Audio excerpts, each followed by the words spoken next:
జై వీరబ్రహ్మ జై గోవిందమాంబ జై. నేను మీ కృష్ణమాచార్య శ్రీ బ్రహ్మపదం.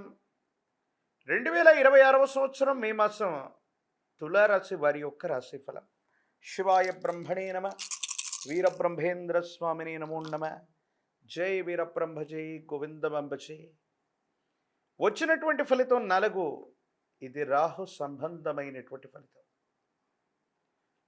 ఎంతో కాలంగా దేవగురు అయినటువంటి బృహస్పతి యొక్క బలాన్ని మనం చూసాం ఇప్పటిదాకా. దీంతో పాటు మీకు శుక్ర సంబంధమైనటువంటి బలం కూడా రాబోతుంది. అంటే మరింత దైవ బలం మీకు రాబోతూ ఉంటుంది. ఉద్యోగంలో, వ్యాపారంలో మీరు చేస్తున్న ప్రతి పనిలో కూడా చాలా యోగదాయకమైనటువంటి ఫలితాన్ని మనం పొందుతాం. అనుకూలవంతమైనటువంటి స్థితిగతుల్లో మీ యొక్క జీవితం తప్పకుండా ఉండేటువంటి అవకాశం కనిపిస్తుంది.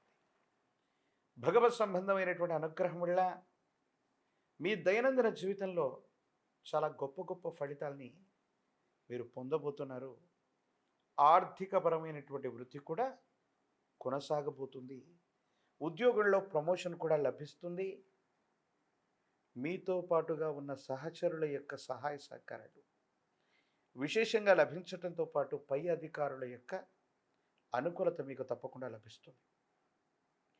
కానీ మాసం మధ్యలో అంగారకుడు కుజుడు మీ యొక్క సప్తమ స్థానంలోకి ప్రవేశమవటం, ప్రశ్నాశాస్త్రాన్ని అనుసరించి వచ్చినటువంటి ఫలితాలను చూస్తే వివాహ జీవితంలో భార్యాభర్తల మధ్య ఏవైనా చిన్న చిన్న తగవులు రావటం, అభిప్రాయ భేదాలు రావటం, అంటే చిన్న చిన్న విషయాలను కూడా మనస్పర్ధలుగా మలుచుకునేటువంటి అవకాశం ఉంటుంది. కొన్ని ఇబ్బందులు వస్తుంటాయి. మానసికమైనటువంటి ప్రశాంతతని మనం పోగొట్టుకునేటువంటి అవకాశం ఉంటుంది. కాబట్టి ప్రత్యేకించి వివాహ జీవితానికి, వివాహ బంధానికి మాత్రం మీరు కొంత విలువనివ్వటంతో పాటుగా జీవిత భాగస్వామితో అన్ని విషయాల్లో చాలా జాగ్రత్తగా ఉండండి. ఇదొక్క విషయం మాత్రమే మిమ్మల్ని ఇబ్బంది పెట్టేటువంటి అవకాశం.